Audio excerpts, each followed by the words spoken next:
ஒருவேளை நம்ம பொருட்டோவுக்கும் மாதராவுக்கும் ஃபைட் நடந்தால் இந்த ஃபைட்டில் யார் வின் ஆவாங்கன்னு தான் இந்த வீடியோவில் நம்ம பார்க்க போகிறோம்.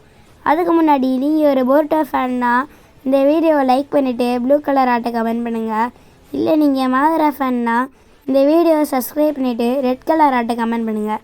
சரி வாங்க வீடியோக்குள்ளே போகலாம். நம்ம பொருட்டோ கிட்ட என்னென்ன பவர்ஸ் இருக்குன்னு பார்க்கலாம். நம்ம பொருட்டோ கிட்ட ஜூகன் இருக்குது, வேனிஸ் ட்ரெஸ்ஸிங்கன் இருக்குது. அது மட்டும் இல்லாமல் இவன்கிட்ட கர்மா இருக்கனால இவன் முக்கால்வாசி ஒரு ஒட்சுட்சுக்கி தான்.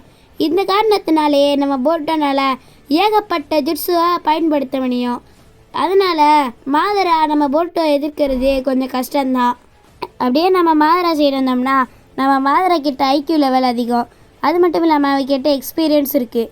இவர் ஒரு 10 டெஸ்ட் ஜிஞ்சிருக்கினால இவரால் ஏகப்பட்ட ஜுட்ஸை பயன்படுத்த முடியும். ஒட்சுசுக்கிஸை விட டைல்டு பீஸ்ட் பவர்ஃபுல். அந்த டைல்டு பீஸ்ட்டை விட பவர்ஃபுல்லானது தான் 10 டைல்ஸ். 10 டைல்ஸோட ஜிஞ்சிருக்கினால நம்ம மாதரா வின் பண்ணுவார். மாதரா ஒரு வேளை 10 டைல்ஸோட ஃபுல் பவரை யூஸ் பண்ணால் கண்டிப்பாக நம்ம மாதரா தான் இந்த ஃபைட்டில் வின் ஆவார். சொல்ல மறந்துட்டேன், இந்த வீடியோவில் நான் 2 பிளாக் டெஸ்ட் பொருட்டோவை எடுக்கலை, கிளாசிக் பொருட்டோவை தான் எடுத்திருக்கேன். அதனால் பொருட்டோ ஃபேன்ஸ் யாரும் வருத்தப்பட தேவையில்லை. அது மட்டும் இல்லாமல் நம்ம பொருட்டோ 2 பிளாக் டெஸ்ட் எடுத்தால் கண்டிப்பாக நம்ம பொருட்டோ தான் ஜெயிப்பான். ஏன்னா அப்போ ரொம்பவுமே பவர்ஃபுல்லாக இருப்பான். அது மட்டும் இல்லாமல் அவன் கர்மா எல்லாமே நிறைய பேர்கிட்ட சண்டை போட்டிருப்பான். அதனால் 2 பிளாக் டெஸ்ட் எடுத்தால் நம்ம பொருட்டோ தான் வின் பண்ணுவான். நான் இந்த வீடியோவில் கிளாசிக் பொருட்டோ எடுத்திருக்கனால இதில் நம்ம மாதரா தான் ஜெயிப்பார். அதனால் இந்த வீடியோட வின்னர் மாதரா தான்.